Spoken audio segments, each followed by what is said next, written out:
राजस्थान के एक छोटे से गांव टाकला की शांत सुबह, हल्की ठंडी हवा और मंदिर की घंटियों की मधुर आवाज।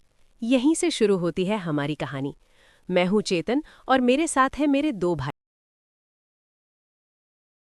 में एक ही इच्छा थी, भगवान श्री कृष्ण की नगरी वृंदावन जाने की। यात्रा की शुरुआत टाकला से जोधपुर। सुबह सुबह हमने अपना बैग तैयार किया। उस वक्त दिल में एक अजीब सी खुशी थी, जैसे कोई हमें बुला रहा हो। हम टाकला से निकलकर पहुंचे जोधपुर। जोधपुर रेलवे स्टेशन की भीड़, लोगों का आना जाना, चाय वालों की आवाज, सब कुछ बहुत जीवंत था। ट्रेन का सफर, भक्ति का पहला एहसास। ट्रेन आई और हम बैठ गए। जैसे ही ट्रेन चली, हम तीनों ने एक साथ कहा, राधे राधे। रास्ते में हमने भजन सुने, कभी हंसी मजाक किया, कभी भविष्य के सपने देखे, पर दिल में एक ही बात थी, कब आएगा वृंदावन। वृंदावन पहुंचना, पहला दर्शन। कई घंटों के सफर के बाद हम पहुंचे वृंदावन। अगर आप भी श्री कृष्ण को पसंद करते हैं तो चैनल को सब्सक्राइब जरूर करके जाना। जैसे ही हमने जमीन पर कदम रखा, एक अलग ही शांति महसूस हुई। हर तरफ राधे राधे की गूंज, मंदिरों की घंटियां और भक्तों की भीड़। पहला दिन, प्रेमानंद जी महाराज से मुलाकात। सुबह सुबह हम गए। हमारा सौभाग्य था कि जैसे ही हम वृंदावन में गए, उसी समय पदयात्रा शुरू होने ही वाली थी। हम तुरंत सीधे वहीं पर चले गए। उनके दर्शन के लिए लोगों की बहुत ज्यादा भीड़ रहती है। प्रतिदिन भीड़ वैसी की वैसी ही होती है।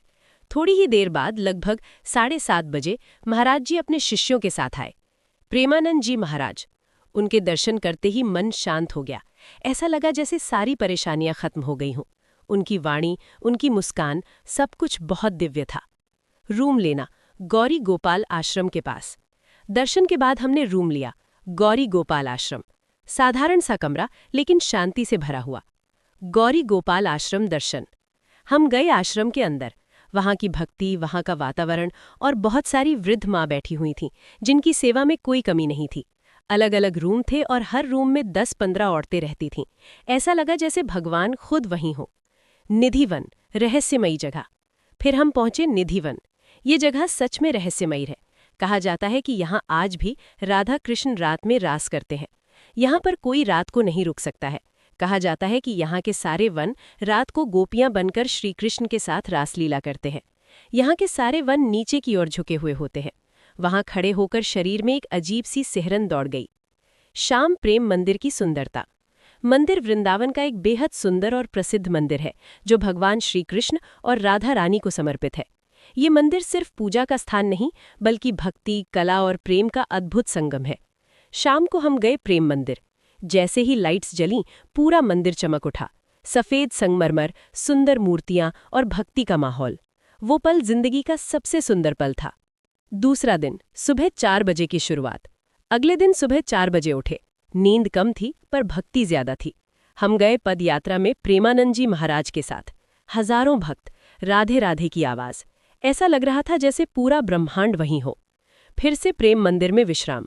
पदयात्रा के बाद हम फिर प्रेम मंदिर में कुछ समय रुके। वहां बैठकर शांति मिली। मथुरा और गोकुल यात्रा। फिर हम निकले मथुरा। मथुरा से होते हुए पहुंचे गोकुल। यही वो जगह है जहां भगवान श्री कृष्ण ने अपना बचपन बिताया। फिर हमने दर्शन किए श्री कृष्ण जन्मभूमि। वहां खड़े होकर एक ही भावना आई, यही वो जगह है जहां भगवान ने जन्म लिया। यहाँ पर मोबाइल और कैमरा वर्जित है, कोई साथ नहीं ले जा सकता है, इसलिए यहाँ की फोटो वीडियो उपलब्ध नहीं है। वापसी का सफर, दिल भरा हुआ था। अब वापसी का समय था। हम ट्रेन से वापस जोधपुर आए, फिर अपने गांव टांकला। अंत, यादगार सफर। ये सिर्फ एक यात्रा नहीं थी, ये एक अनुभव था। दोस्ती, भाईचारा और भक्ति का संगम। आज भी जब हम उस सफर को याद करते हैं, तो दिल से सिर्फ एक ही आवाज आती है, राधे राधे।